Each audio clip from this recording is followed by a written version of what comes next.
Students, मैं आप लोगों को 11th क्लास के एनुअल एग्ज़ाम के लिए कुछ इंपॉर्टेंट क्वेश्चंस बता रहा हूँ। इन क्वेश्चंस को आप लोग बहुत ध्यान से तैयार करिएगा और मैं उम्मीद करता हूँ कि इन क्वेश्चंस में से काफ़ी क्वेश्चंस आपको पेपर में मिलेंगे। तो हालांकि के एग्ज़ाम्स में हमने जो सिलेबस पढ़ा था 20% लगभग उसमें से मिलेगा आप लोगों को पेपर में और 80% वो मिलेगा जो हमने हाफ ईयरली के बाद सिलेबस कंप्लीट किया। तो हम सबसे पहले बात कर रहे हैं प्रत्यास्थता की। इलास्टिसिटी का जो चैप्टर हमने पढ़ा उसमें हमने सबसे पहले पढ़ा रबर और स्टील के तार में, रबर व स्टील के तार में कौन अधिक प्रत्यास्थ होता है, किसकी प्रत्यास्थता अधिक होगी और क्यों, ये क्वेश्चन हमने पढ़ा। ये पूरा क्वेश्चन आपको तैयार करना है, स्टील और रबर के तार में कौन अधिक प्रत्यास्थ होता है और क्यों। फिर अगर हम दो क्लैंपों के बीच में किसी तार को बांध दें, कस दें, दो क्लैंपों के बीच कसे तार को ठंडा करने पर उस पर जो बल उत्पन्न होगा उसका फॉर्मूला होता है F = y a alpha × delta t। ये अल्फा अनुदैर्ध्य प्रसार गुणांक कहलाता है। तो दो क्लैंपों के बीच किसी तार को ठंडा करने पर, किसी कोई भी तार फंसा हुआ है उसको हम ठंडा करेंगे तो उस पर जो बल उत्पन्न होगा उसका फॉर्मूला ये डिराइव करना है। ये दो क्वेश्चन थे। फिर एक हमने क्वेश्चन पढ़ा प्रत्यास्थ स्थितिज ऊर्जा के लिए। प्रत्यास्थ स्थितिज ऊर्जा क्या होती है किसी तार की। किसी तार को जब हम खींचते हैं तो हमें उसके कणों के आकर्षण बल के विरुद्ध कुछ कार्य करना पड़ता है और ये जो कार्य किया जाता है यही प्रत्यास्थ स्थितिज ऊर्जा के रूप में इकट्ठा होता है और इसका जो फॉर्मूला होता है प्रत्यास्थ स्थितिज ऊर्जा का, क्योंकि एक नाम कार्य में जो स्थितिज ऊर्जा होती है उसका फॉर्मूला होता है 1/2 y × डेल्टा x का होल स्क्वायर। ये y या प्रत्यास्थ का गुणांक कहलाता है और डेल्टा x विकृति कहलाती है। ये तीन क्वेश्चन ये डेरिवेशन टाइप में, ये तो आपका थ्योरेटिकल क्वेश्चन है, ये दोनों डेरिवेशन है, ये तैयार करना है। अब इसके बाद हम बात कर रहे हैं, अच्छा इसमें आपको ये भी याद होना चाहिए कि यह प्रत्यास्थ गुणांक की परिभाषा क्या होती है, इसका मात्रक क्या होता है, इसकी विमा क्या होती है, यह प्रत्यास्थ गुणांक। इसके बाद नेक्स्ट चैप्टर हमने पढ़ा पृष्ठ तनाव का। तो हमें ये मालूम होना चाहिए पृष्ठ तनाव क्या होता है, उसकी परिभाषा, मात्रक और विमा। किसी भी द्रव की पृष्ठ ऊर्जा, द्रव की पृष्ठ ऊर्जा को बढ़ाने में कुछ कार्य किया जाता है, वो कार्य क्या होता है W = T × डेल्टा A। ये एक फॉर्मूला हमने डिराइव किया था, द्रव की पृष्ठ ऊर्जा को बढ़ाने में किया गया कार्य W = T × डेल्टा A, ये डिराइव करना है। उसके बाद हमने पढ़ा ससंजक बल और आसंजक बल क्या होते हैं, इनकी परिभाषाएं मालूम होना चाहिए। और जल कांच के पृष्ठ को भिगो देता है लेकिन पारा नहीं भिगो पाता, क्यों नहीं भिगोता है, इसका पूरा कारण देना है। तो ससंजक बल और आसंजक बल क्या होते हैं, जल कांच के पृष्ठ को भिगोता है, जल कांच के पृष्ठ को भिगो देता है लेकिन पारा नहीं भिगोता, क्यों नहीं भिगोता, इसका कारण लिखना है आपको। फिर उसके बाद आपको मालूम होना चाहिए केश नली। केश नली को जब हम किसी जल में डुबो देते हैं तो उसमें कुछ ऊंचाई तक पानी चढ़ जाता है।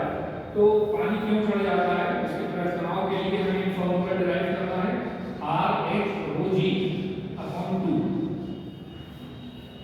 केशिकीय उन्नयन द्वारा जल का पृष्ठ तनाव ज्ञात करना। ये पूरा ये लॉन्ग क्वेश्चन है। T = RH/ρg।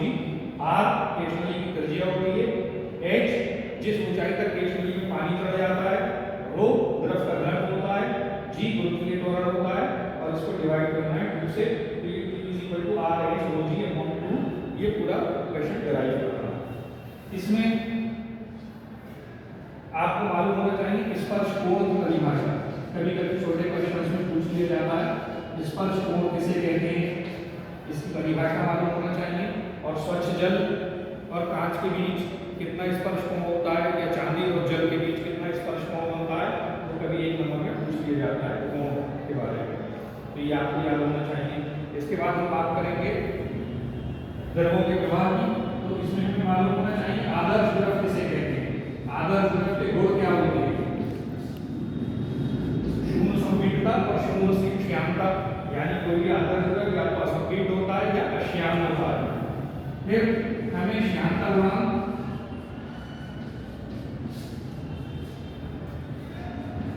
और वेग प्रवणता, इन दोनों की परिभाषाएं मालूम होना चाहिए, इनका मात्रक मालूम होना चाहिए। श्यानता गुणांक और वेग प्रवणता, परिभाषा, मात्रक और विमा, इन तीनों में से कोई भी चीज पूछी जा सकती है। उसके बाद बर्नौली का प्रमेय आता है, बर्नौली थ्योरम।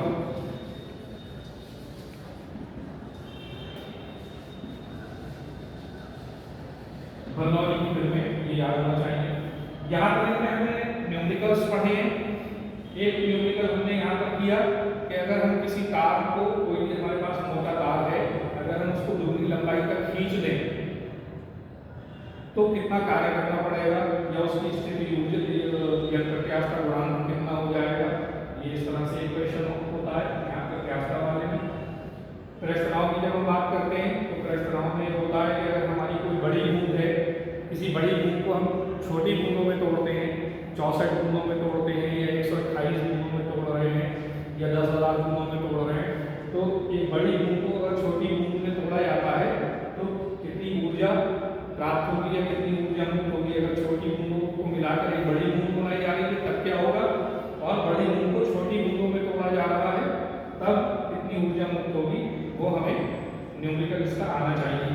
ठीक इसी तरह से जो हमारा द्रवों के प्रवाह वाला क्वेश्चन है, इसमें हमारे न्यूमेरिकल मैंने आप लोगों को बताया कि अगर हमारे पास 2 मिलीमीटर त्रिज्या की कोई स्टील की गोली है और इस स्टील की गोली को हम ग्लिसरीन में डुबो रहे हैं, स्टील की गोली को अगर हम ग्लिसरीन में डुबो रहे हैं तो सीमांत चाल क्या होगी? सीमांत चाल निकालना है। इसमें हमें दोनों पर घनत्व दिया रखा होता है। स्टील की गोली का घनत्व दिया रखा होता है 8×10⁻³ किलोग्राम प्रति मीटर क्यूब, और ग्लिसरीन का घनत्व दिया होता है सिग्मा 1.2 × 10⁻³ किलोग्राम प्रति मीटर क्यूब। तो ये 3 न्यूमेरिकल जो है ये करे हुए होना चाहिए आपको प्रत्यास्था में। यहाँ पर द्रव की बूंद वाला क्वेश्चन होना चाहिए आपको तैयार, कि अगर हम एक बूंद को कई छोटी बूंदों में तोड़ रहे हैं या छोटी बूंदों को मिलाकर एक बड़ी बूंद बनाई जा रही है तो ऊर्जा निकालनी है या कार्य निकालना है। और यहाँ पर हमें 1 मिलीमीटर या 2 मिलीमीटर या 3 मिलीमीटर की अगर हम कोई किसी भारी किसी धातु की गोली को हम किसी द्रव में, तेल में, किसी द्रव में, ग्लिसरीन में डुबो रहे हैं तो उसकी सीमांत चाल क्या होगी। इसका फॉर्मूला मैं आप लोगों को रिपीट कर रहा हूँ, V = 2/9 r² rho - sigma × g upon eta. यहाँ ईटा का भी मान दिया होता है, रो का मान दिया है, सिग्मा का मान दिया है और ईटा 0.85 होता है यहाँ पर। तो ये मान किलोग्राम प्रति मीटर सेकेंड ये इसका मात्रक होगा। तो रो, सिग्मा और ईटा के मान दिए होंगे, त्रिज्या दे रखी होगी, हमें सिर्फ v की वैल्यू कैलकुलेट करनी है तो हम मान रख के इसमें ये निकाल लेंगे। इसके बाद हमने बात की ऊष्मा की। तो ऊष्मा में समतापी और उद्घोषण प्रकरण क्या होते हैं? समतापी प्रकरण में गैस किस नियम का पालन करती है और उद्घोषण प्रकरण में गैस किस नियम का पालन करती है, ये मालूम होना चाहिए।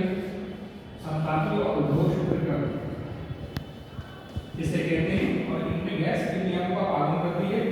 फिर आपने मेयर का सूत्र पढ़ा या विशिष्ट ऊष्मा पढ़ी, विशिष्ट ऊष्मा या गुप्त ऊष्मा, इनकी परिभाषा, मात्रक और विमा। और ये विशिष्ट ऊष्माएं 2 प्रकार की होती हैं। एक हमने पढ़ी स्थिर दाब पर गैस की विशिष्ट ऊष्मा और स्थिर आयतन पर गैस की विशिष्ट ऊष्मा। तो Cp और Cv में किसका मान अधिक होता है ये याद होना चाहिए। Cp स्थिर दाब पर गैस की विशिष्ट ऊष्मा, Cv स्थिर आयतन पर गैस की विशिष्ट ऊष्मा, इन दोनों में किसका मान अधिक होता है। और उसके बाद मेयर का सूत्र Cp - Cv = R, ये पूरा डिराइव करना आना चाहिए आपको। किस तरह से इसको हम डिराइव करेंगे मेयर के फॉर्मूले को। Cp अधिक होता है, Cv का मान कम होता है और इन दोनों को अगर हम Cp में से Cv को हटाएं तो इसका मान गैस निकालने के बराबर आता है, ये पूरा डेरिवेशन। और इसके बाद लास्ट क्वेश्चन में एक और बता देता हूं आपको, समतापी प्रक्रम में कार्य, समतापी प्रक्रम में गैस द्वारा, समतापी प्रक्रम में गैस कितना कार्य करेगी वो हमें कार्य निकालना है। समतापी प्रक्रम में किसी आदर्श गैस द्वारा किए गए कार्य का व्यंजक स्थापित कीजिए। ठीक है, ये मैंने कुछ क्वेश्चन आपको बताए हैं, इनमें से आपको मुझे मैं उम्मीद करता हूँ कि आपको लगभग 80% 70% से वो आपको मिल जाना चाहिए।